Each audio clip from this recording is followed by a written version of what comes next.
그날 밤 호텔에 도착해서 인터넷으로 마르틴에 대한 모든 자료를 찾았습니다.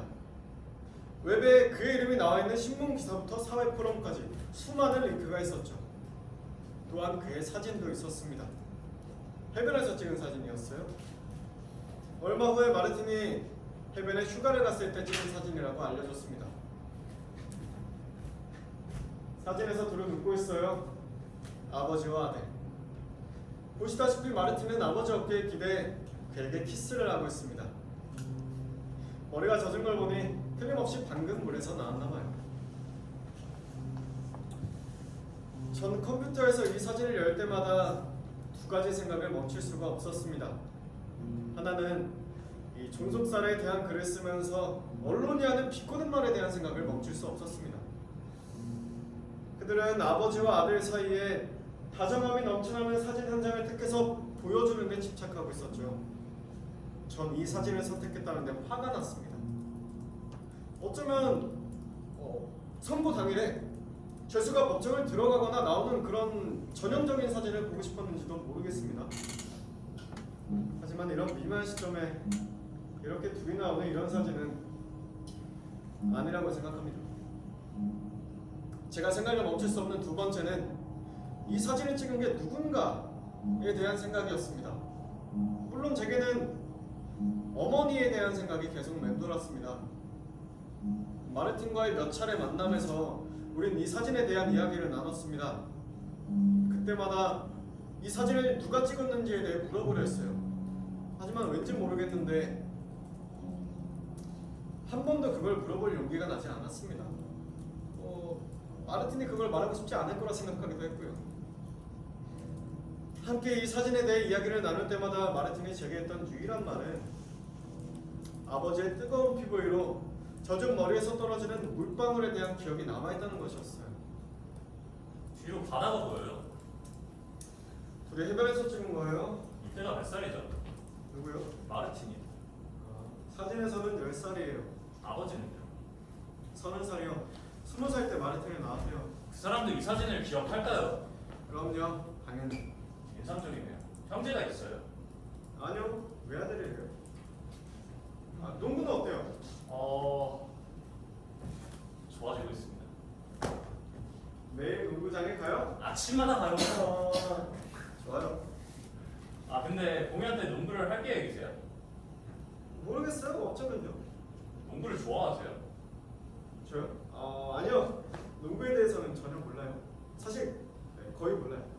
최근에야 조금씩 관심을 가지기 시작했어요. 얼마 전에 마르틴이 저한테 농구 용어가 적힌 리스트를 만들어준다고 했어요. 전 괜찮다고요. 근데 전에 작가님이 하신 인터뷰를 본 적이 있는데 그 아버지가 젊었을 때 농구 선수를 하셨다고 하던데요. 맞아요. 그래서 농구에 대한 걸 쓰려고 하시는 거 아닐까요? 아니에요. 그건 전혀 상관없는 거예요. 인터뷰에서 아버지 이야기를 한 건 제가 농구장 무대에서 공연을 할 거라고 말했을 때 나한테 농구에 대해 많은 걸 물어봤기 때문이에요. 그래서 얘기하다 보니까 농구 선수였던 아버지에 대한 얘기가 나왔어요. 근데 그건 제가 농구장을 공연 장소로 선택한 거거나 아무 상관이 없어요. 실제로 내가 그걸 택한 건 우리가 교도소에서 매번 그쪽에서 만났기 때문이에요. 네? 농구를 많이 해요?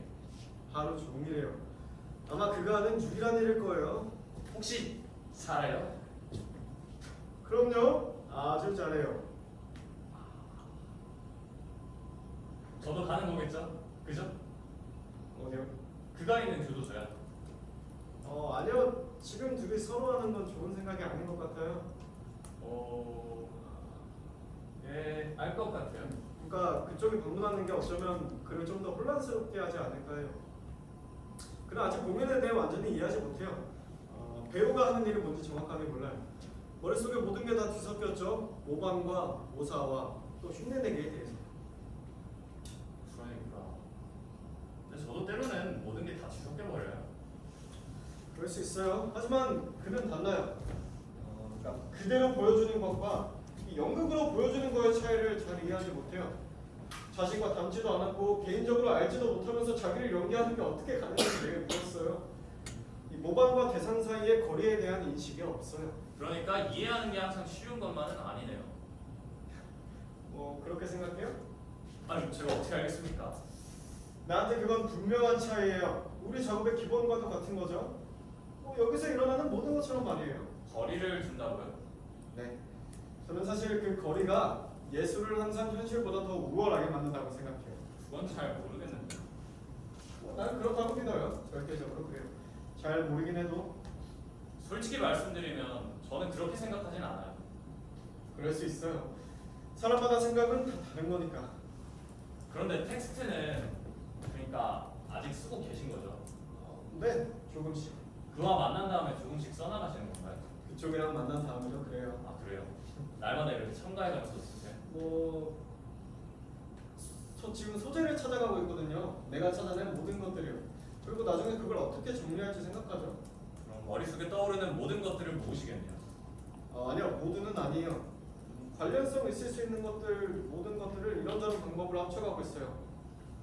예를 들어서 세상을 재현하는 게 실제 세상보다 더 나을 수 있다는 것도 이용할 수 있죠. 혹은 우리가 같이 봤던 사진이나 아니면 그쪽에 오디션을 읽었던 스핑크스에 대한 텍스트나 그럼 그 모든 것들을 나중에 조합하시려고요? 형태를 만들어가는 거죠. 하지만 조금씩 서두르지 않고 할 거예요. 그럼 그와 인터뷰에서 가장 흥미로운 소재를 꺼내시겠네요. 그럼요, 당연하죠. 나한테 얘기한 것뿐만 아니라 내가 봤던 것도 다를 거예요. 내가 들었던 모든 것에 대해서. 어느 날 교도소에서 시내로 가는 버스를 타고 가고 있는데 기사가 내내 호베르트 카를로스의 아마다 아만떼를 듣고 있었어요. 그 노래 뭔지 알아요? 아니요. 적네요.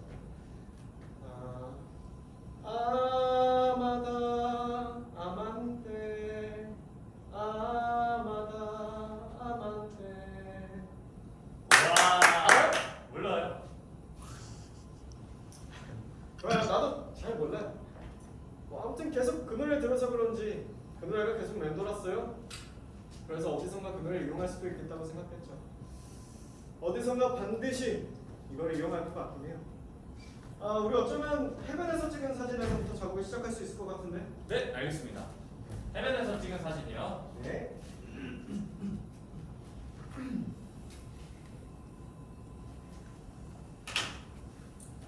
무슨 생각이세요? 아유 아무것도 아닙니다. 그냥 생각해보고 있는데 누군가에 의해서 연기되는 걸 걱정하는 게 자연스러운 일인 것 같아서요. 그럴 수 있어요. 저도 그럴 것 같아요. 저도 누군가 저를 연기하는 게 좋을지 어떨지 모르겠어요. 맞아요. 논리적으로 그래요. 하지만 그래도 배우잖아요. 안 그래요? 그쵸? 시작할까요? 좋아요? 좋아요.